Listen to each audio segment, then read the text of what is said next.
If you're a real estate entrepreneur or somebody who is considering breaking into the area of property development, one thing that you need to know is that there is a significant financial risk when it comes to undertaking real estate developments. But fortunately, you can lean on the skills and expertise of others to reduce these risks and better succeed in the area of property development. Now, for this reason, you can consider property development almost like a team sport in the sense that those property developers that have the best team are those who are more likely to succeed in property development. Now, in today's video, I'm going to be explaining the key individuals that you need as part of your property development team that will help you to succeed in the business of property development. My name is Aaron. I'm a chartered quantity surveyor and owner of Haydon Construction Services, a management consultant to the real estate development and construction industry. And so without further ado, let's get into the video. Now, the first individual that you're going to need to bring into your team are land agents and deal sourcers. Now, to succeed in property development, you have to be analysing a steady stream of opportunities because on average, it's going to take looking at around about 20 to 30 deals before you actually find one that stacks up on paper and is worthy of further investigation. So it's important to have a steady stream of deals to analyse, and a good land agent and deal sourcer will be able to do this for you. Now, your land agents and deal sourcers should have expertise in your geographical location. They should have a good knowledge of the market.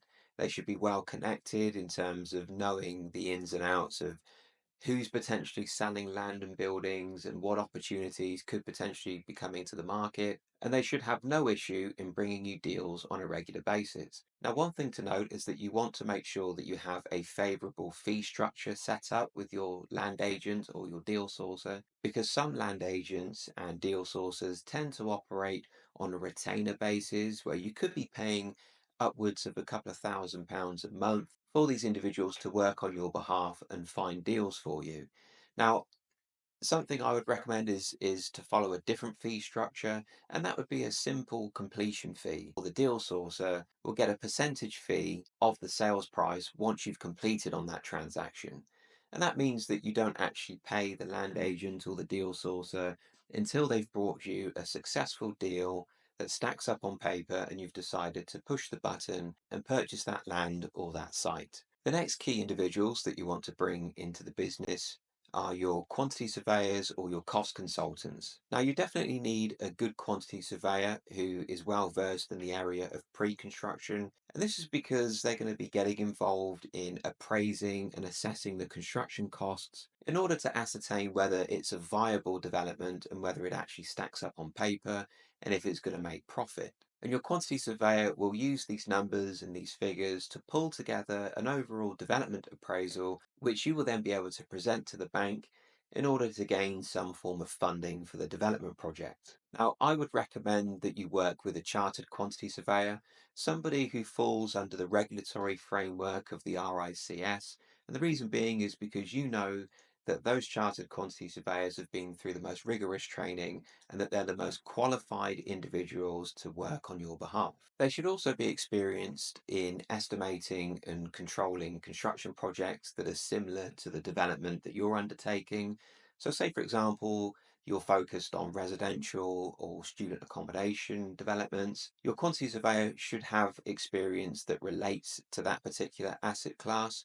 And likewise, if you're a little bit more niche and you're focused on more niche areas of property development, such as data centers or shopping malls, again, you want to make sure that your quantity surveyor is well versed and understands the building type that you're undertaking. Now, location wise, quantity surveyors who perform pre construction cost estimates can perform this work remotely as long as you provide them with the relevant sources of information, such as the architect's drawings, the structural engineer's drawings, and also the scope of works. But when it comes to actual project management and you need a quantity surveyor to actually come out on site and actually manage the construction project and oversee it on your behalf, then it does pay to work with a local quantity surveyor who is able to get to site on short notice, should anything occur that needs immediate attention from the quantity surveyor. Now, as I've mentioned before, quantity surveying is a service that I do provide.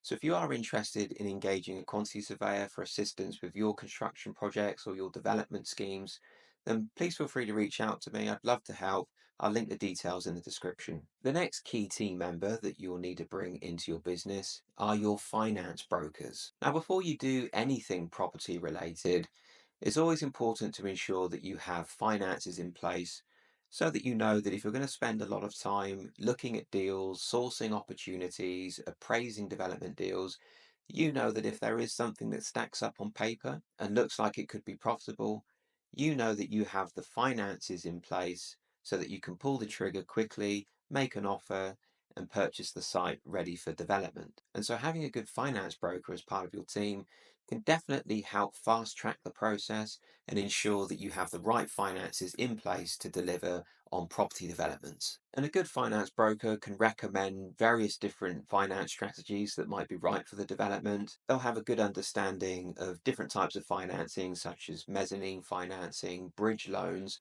They may also be connected with joint venture partners. Now, you want to make sure that these finance brokers are qualified and that they have the relevant licenses and are regulated by the likes of the FCA and the SEC, the financial regulatory bodies, so that you know that you're dealing with somebody who is legit. The next key individual that we need to hire into our team are architects. Now, architects are critical to the process of property development, and property development pretty much doesn't happen without them. And the reason being is because a good architect will be well versed in the area of planning and design, and they'll be able to work on your behalf to get property development deals over the line in terms of planning. And they will also be able to work with you to develop a design which is cost efficient and can help you to maximize profit per meter squared or square meterage of that development project. Now, again, you will need an architect who is experienced in your particular building type. Again, if you're building student accommodation or residential units, you've got to make sure that you have an architect on board who is experienced in the area of student accommodation and residential. And so I would recommend that you interview a handful of architects just to see who's the right fit for you based on experience. But the most important thing is making sure that they're part of a regulatory body, such as the Royal Institution of British Architects, and that they're qualified to operate as an architect and that they have the relevant insurances in place, particularly professional indemnity insurance. Moving on from the architects, the next key individual that we need to hire into our team are structural engineers. Now, the structural engineer, a little bit like the architect, will be involved in elements of design of your development project, but they will mainly be focused on the structural integrity of the building, and so they'll be focused on the foundations, any RC framework which is taking place, along with any load-bearing elements of your development project. So they can pull those designs together and provide you with the structural calculations needed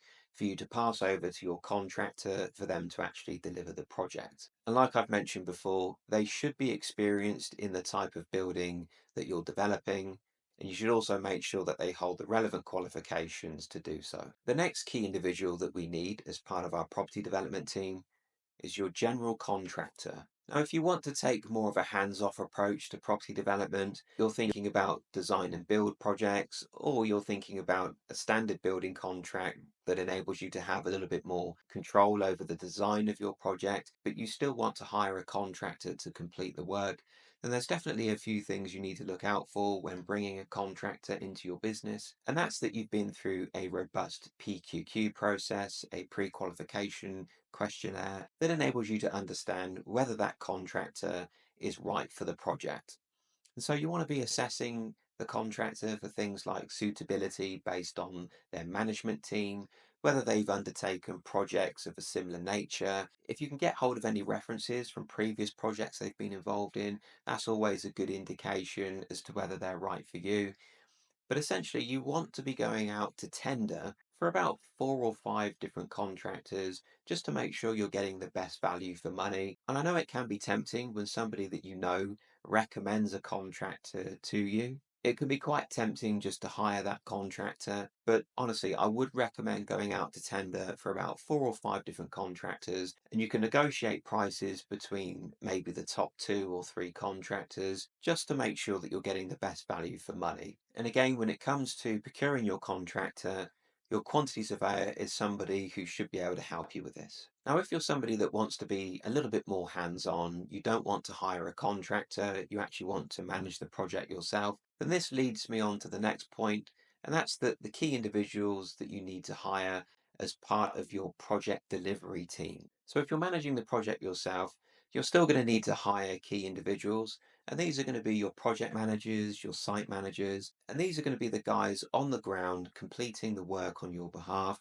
They're going to act as your eyes and ears on the project, updating you about what's going on, making sure that they're on top of things in terms of material procurement, subcontractor procurement, and they'll also be running the project in line with health and safety regulations and making sure that the development project is being built in accordance with building regulations. Now, if you don't come from a general contracting background, this isn't something that I would recommend. I would recommend that you take more of a hands-off approach and delegate the project delivery to a general contractor. Now, the next key individual who you'll need as part of your team will be your real estate lawyer. Now, you'll need to hire a real estate lawyer who can help you close on transactions.